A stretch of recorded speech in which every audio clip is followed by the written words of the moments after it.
Hi, everyone. Hi. I'm Colin Beavan. I'm the author of the book, How to Be Alive, A Guide to the Kind of Happiness That Helps the World. And weren't these guys great? I was just like, wait, you should choose her book. And I was like, no, you should choose her book. And then I'm like, wait, no, you should choose my book. But I feel honored to, I just remember when I looked at books when I was little, and I always wished I could be an author. And I just imagined being in the same room as authors, and I still get the same buzz when I'm at a table with other authors. I'm like, I'm sitting with authors. And it's an honor to share this stage with them today. You guys are, you know this, but you're all first-year experience people.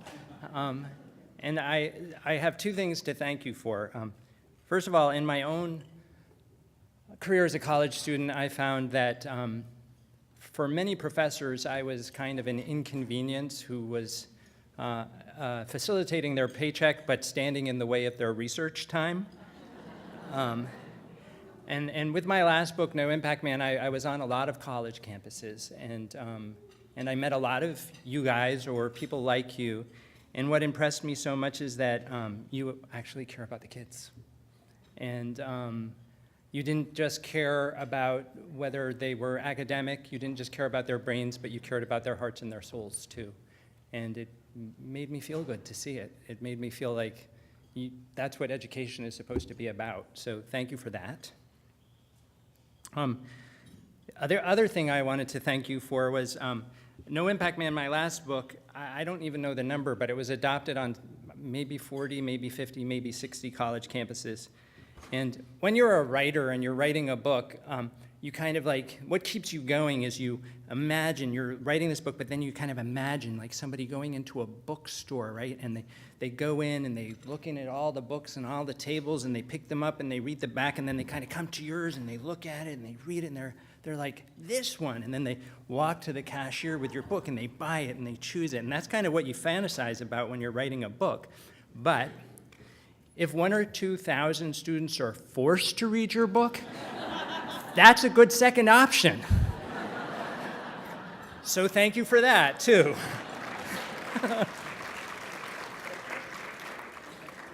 The truth is about students having to read my books is that it's been an incredible experience. I get a lot of emails from students saying that my previous book, No Impact Man, changed their lives. Letters from students saying they changed their majors, they changed their careers, all sorts of things. But one student I was thinking of in particular was one student that I met who was on a pre-med track, and she was going to be a brain surgeon. But she kind of felt like that was what her parents wanted her to be, not what she wanted to be. And it always impresses me when the students write to me and then engage in an email correspondence. So we corresponded and I actually sent her a couple of exercises to help her figure out who she was and what she wanted to be. And she eventually wrote to me and she decided that she did want to be a doctor, but she wanted to work for Doctors Without Borders, and that she wanted to work in areas of conflict because her family came from Pakistan, and she did not want to be a brain surgeon.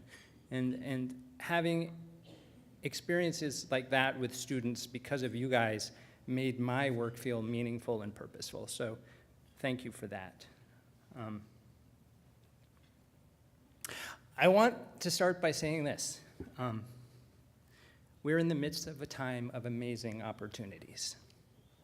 And when I say opportunities, I don't mean opportunities to make money or to have great advancement or to have a great job. I mean we're in a time of opportunities to help, to feel purposeful and to feel meaningful. We have climate change, we have rampant race and social injustice, we have an economy that still seems to be teetering so that recent college graduates, 1 in 5, are either unemployed or underemployed. We have a crazy political system that's so full of special interest money that it's hard to believe that anybody gives a crap about the problems that are facing our world. But here's the thing. when there's so much suffering in the world, that means there's also so much room for all of us to make a difference in other people's lives. Again, I don't mean there's opportunity for material advancement. I mean that there is not only the necessity, but room for all of us to work to heal this world that we live in. It's a time when we can really make something of ourselves. And I'd argue that when we say to make something of yourself, it doesn't mean to get a big home or to have a fancy job. Making something of yourself means helping other people. And other people need help in vast proportions right now. That's what I mean when I say it's a time of amazing opportunity. But how do you take advantage of this opportunity? I'm going to tell you a story, a little bit of a sad story of a college student that I met at a college in Indiana. I was there to talk, and the president of the college had a dinner and selected just a bunch of students to come to the dinner. And the college president said, can we go around the table and introduce ourselves to Colin? Let's say, tell him your name and your college major. Like, just say the most boring thing you could possibly say about yourself. So I interrupted and I said, actually, do you mind, could we go around the table and everybody talk about what most concerns them in the world? But by the way, you know, I don't know about you, but I've been in these things where they're like, say what kind of vegetable would you be if you were a vegetable? Or something like that. It's a terrible icebreaker. This is a good icebreaker because it's intensely personal. When most of us, when we have a concern in the world, it's connected to something that we've experienced ourselves. Anyway, so it went around the table, and it was a lovely conversation. It got to this one kid, and he said that summer he'd had a job where he biked around the town delivering secondhand books to kids, and that he loved it. He was working for an educational organization, and he said, "I love biking. I really care about the environment, so I love that it's secondhand books. I really care about equal access to education." He said, "I just really loved it." And then we're all sitting there and kind of feeling excited by what he's saying. He gets this really sad look on his face. And then he says, "But I'm so sad I can't do that anymore." You know, I was like, why can't you do it? It's like this kid had found himself, you know? I was like, why can't you do it anymore? He said, "Well, I want a family." I was like, well, what's that got to do with it? And he said, "Well, if I'm going to have a family, I have to make money, and to make money, I'm going to have to go do an MBA. So maybe I could do something like that again when I'm 60, when I retire." And there was kind of total silence at the table when he said that, because it had such a tremendous weight to it, because this kid kind of knew who he was, and he was telling us he was going to turn his back on it. And it wasn't just sad for him. It was sad for everybody at the table, because what that story points out is what we're supposed to do with our lives. There's a set of instructions in our society that goes something like this. 1, we're supposed to ignore the needs of the world and assume somebody else will take care of them while we go about taking care of ourselves. 2, we're supposed to give up on our passions and fit into whatever job we can find. And 3, having a good life means fitting yourself into a mold where we leave what's important to other people. This, by the way, is, following these directions, by the way, some of you will know, is the reason why so many of us have midlife crises. Because we alienate ourselves from ourselves, and eventually, in midlife, it explodes out. But that same alienation that makes us depressed about our own lives is the same alienation that makes us unable to see and to do things about the world's suffering. So what do we do? I'll just take a step back to kind of the origin of this book, which is back in 2007, I lived a year as environmentally as possible in the middle of New York City. I did it partly to draw attention to climate change, and I did it partly to ask, how are we really supposed to live? What's a way to live that's both happy and good for the world? And I won't tell you much about that project, except that what I discovered in the course of the year is so much of what I had decided to do for the sake of the habitat was actually better for me too. That there is this kind of intersection between the big problems in the world and all of our personal lives. That the same things that make us unhappy as people, as individuals, are the same types of, like basically the consumer-based economy, are the same things that are screwing up the world.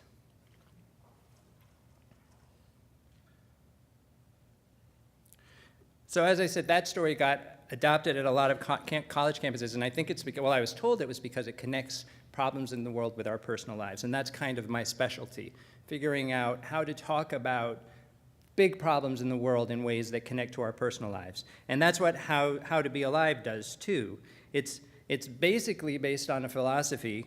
It's by the way, it sits in the self-help shelves, but I call it an each other help book, not a self-help book.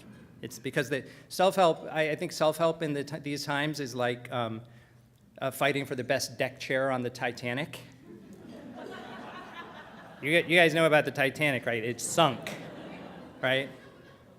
What we should be doing is each other help, which is keeping the boat afloat together, right? So that's the central philosophy of How to Be Alive.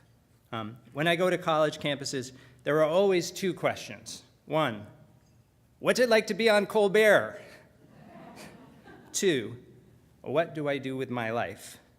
In that order. And so this book is kind of the answer to that. It's a book about what to do with your life. It's a book about how to live the line between being a martyr to the world and being a scoundrel who only does things for themselves and only lives for themselves. I'm going to tell you briefly about a young person who did the opposite of what my friend in Indiana did. She refused to alienate herself from herself. And she loved biochemistry, and when she graduated from college, she got a job in research at NYU at the hospital, and she was so excited. And then she went to the hospital, and it turned out, this is gross, but it's true, her job was to puree mouse brains and put them in slides and look at them. And she couldn't do it, and she quit, and she was unemployed for a while. And she started being involved. Because she was following her passions, she started being involved in a community garden in a city, in a garden where they were growing vegetables on an abandoned lot. And her interest automatically went towards the quality of the soil and what was happening in the soil, because that's where a lot of biochemical stuff is happening. And she realized that the soil had been degraded because it was city soil, and so they needed compost. And so they needed a community compost pile. And she went and she got a big plastic drum, and she put it in the middle of the neighborhood park, and she put 3 cinder blocks in the bottom of it so that the park workers could not remove it. And then she put up a sign, and it said, composting, Wednesday at 3 o'clock. And she started this composting system, and before long, there was 100 families involved in this composting project, and she had become a community activist. You could say, what difference does it make, one little compost pile? But the thing is that around the city, other people were doing the same thing in community gardens, and it built a critical mass, and now the city actually has developed curbside composting because of this.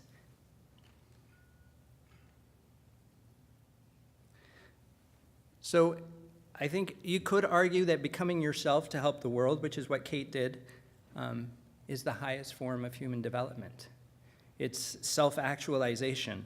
There's a Christian writer, Frederick Buechner, he says, God calls us to the place where our own greatest joy meets the world's greatest sorrow.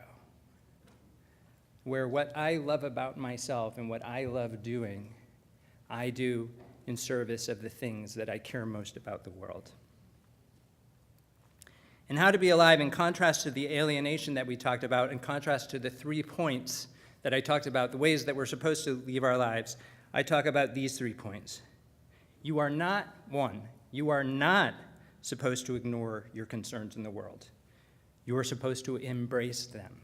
2, you are not supposed to ignore your passions and what you love to do, but figure out how to do them in service of your concerns. 3, you are not supposed to fit yourself into a mold and leave what is important to other people. You are supposed to become yourself and take responsibility for what you believe is important.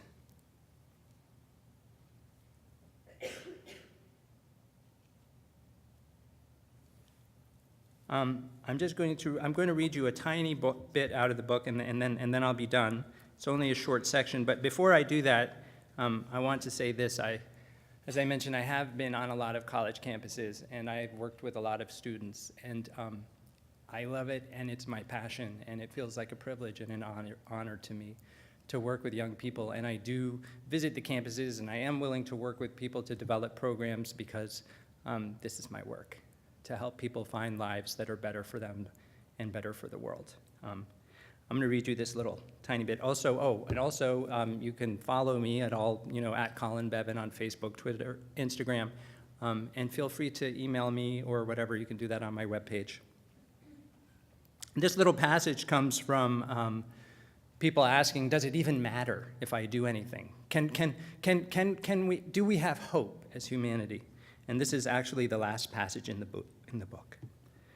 The Buddha always refused to speak about unanswerable questions like whether there's life after death. He said trying to answer these questions is like a man who's been shot with a poison arrow, who instead of removing the arrow insists on finding out who shot the arrow, who made it, and how long it is.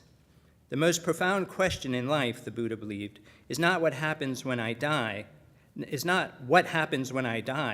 but just in this moment, how shall I live? What is my function? Asking if there is hope for humanity is a little like asking one of Buddha's unanswerable questions. If you're walking down the sidewalk and a car runs over a child, what do you do? Do you stop and ask, is there hope for this child? The question itself distracts you from doing what's important. You must run and help the child. Now, at this moment in history, the world is like the child. You must help it. Me too. We all must. Don't get distracted. This sounds like a terrible responsibility, but it's actually a wonderful opportunity. The world has so many problems that it needs all our special skills and talents. It needs scientists and economists and singers and musicians and children and Christians and Hindus and people of every type. What makes this such a wonderful moment is that with so much trouble, each of us can make a difference. So don't waste time asking if there's hope for this world. Rather, what can you do right now as the amazingly special and uniquely talented person you are to pull out the poison arrow, to save the child on the sidewalk, to help this suffering world? The question is not whether the world has hope. The question is, how do I give the world hope? Or more simply, how can I help? Thank you.